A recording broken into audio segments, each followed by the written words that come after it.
అందరూ బాగున్నారా? ఈరోజు మన ఛానల్లో జీడిపప్పు మష్రూమ్ కర్రీ తయారు చేయడం చూద్దాం. జీడిపప్పు, మష్రూమ్, నువ్వులు వేసి మంచి మసాలా కర్రీ తయారు చేయడం చూద్దాం. ఈ మష్రూమ్స్ను ప్యాకెట్ నుండి వేరు చేశాక కొద్దిగా పొడిపిండి వేసి శుభ్రం చేస్తే దాని మీద ఉన్నాయి మొత్తం నీట్గా పోతాయి. తర్వాత ఫ్రెష్ వాటర్లో 1-2 సార్లు కడిగితే నీట్గా వస్తాయి.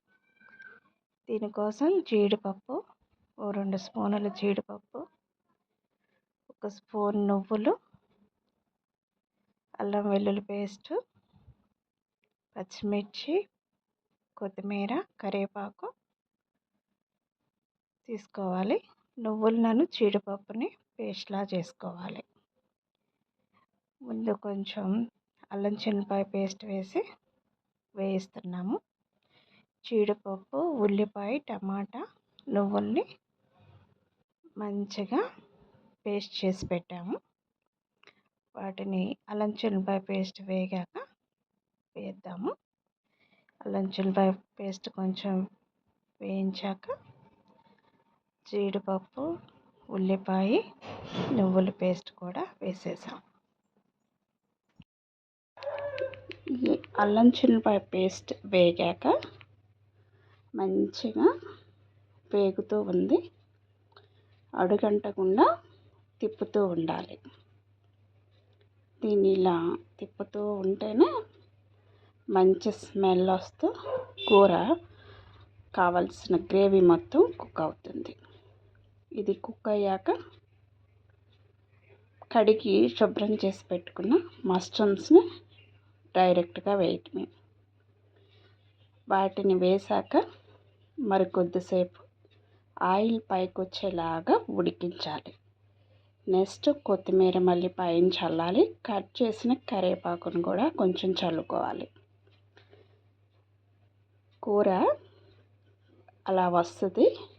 ఆయిల్ అంతా పైకి వచ్చి గ్రేవీగా ఉంటుంది.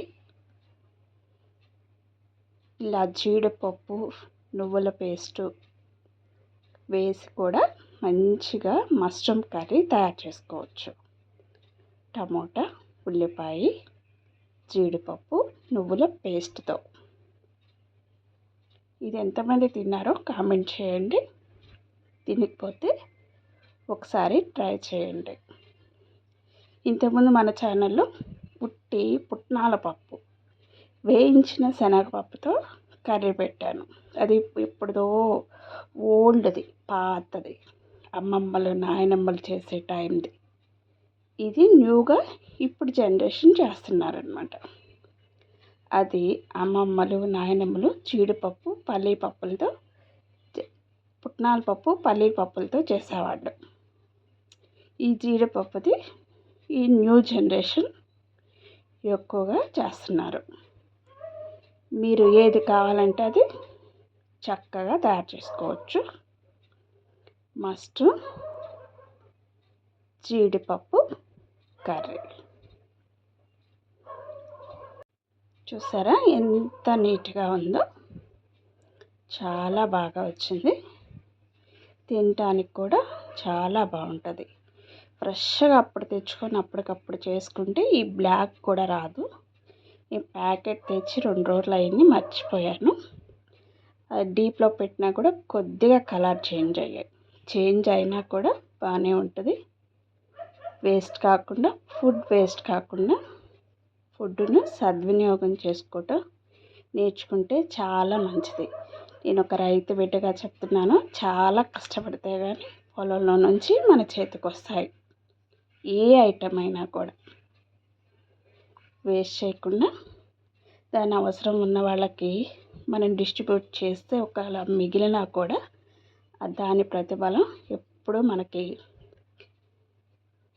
వస్తూనే ఉంటుంది. Okay, thank you so much. అందరికీ 2 రోజుల తర్వాత వీడియో పెడుతున్నాను.